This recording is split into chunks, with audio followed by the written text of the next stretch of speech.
took credit, smiled proudly at relatives as they brought them baskets of the fruit. Dutifully, people from other cities said the same old thing again and again. "Ah, how lucky you are to live where the Rasagura grows." We didn't feel lucky. It was, after all, an ordinary Indian city with weak infrastructure and a bunch of people in a hurry. We didn't think about the Rasagura all that much, only when other people brought it up or when we read another article with a new scientific theory for its hyper-local growth. Rasagura. The name could be seen in other places too. Pharmacies, gas stations, general stores, all named after a fruit. It was no different from any of our overused Hindu god names, Ganesha, Shiva, Lakshmi. And yet, once in a while, Rasagura succeeded in making us feel superior. The type of vicarious pride you feel when someone from your country wins, say, a Nobel Prize. Otherwise, the fruit is just there, and I'll try not to mention it too much. I digress just to find the right moment to start my story, and talking about the Rasagura for some reason helps. But the Rasagura certainly has nothing to do with it. No. My story starts with Sara. The first time I saw Sara. The woman was sitting on a park bench in West Point Gardens, where I came every Sunday for a 5-kilometer walk. She couldn't see me, but I had stopped mid-stride to stare at her. I looked at her for 3 reasons. 1, her face was twisted in contemplation. 2, she was wearing a beige kurta with a transparent golden dupatta. And 3, she was fucking gorgeous.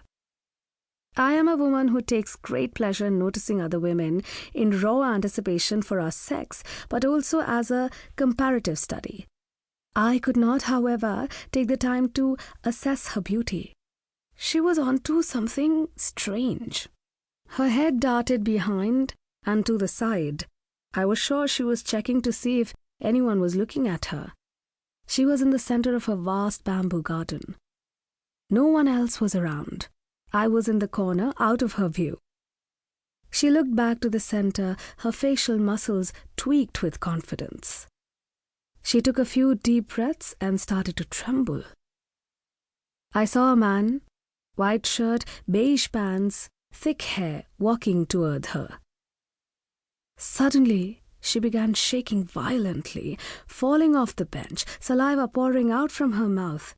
As she fell, the man broke into a trot, and I found myself jogging toward her too. "Don't put anything into her mouth, let her be," he said firmly before I even reached them. I froze, holding my hands up in the air. He kneeled beside her and soothed her with his voice. "It's going to be over soon, Sara. You've got this. It's going to be over soon." She seemed to stabilize. Her body stilled, her face relaxed. He scooped her up, pushed her hand back, took her dupatta and wiped her mouth. Then he looked at me. Thank you for your concern. She has seizures sometimes." A man had never appeared so authentic to me. It made my heart flare up with an unseasoned emotion, a longing to hold his hand. Perhaps his authenticity was all the more palpable because of the inauthenticity of her seizure. None of it, I was beginning to realize, seemed real. "Hey, I'm okay," the woman croaked. She stroked the man's face and looked toward me. "This is so embarrassing." She sat up almost athletically and recrossed her legs on the bench. "I'm Sara. And you are?" "Mira." "Do you need to go to a hospital?" "No. She just needs to get back to her medication," the man said with a hint of irritation, a dash of affection. "I hate taking it every day. If you saw my med routine, you'd think I was 84, not 29. His name was Rahil, and Sara was his wife.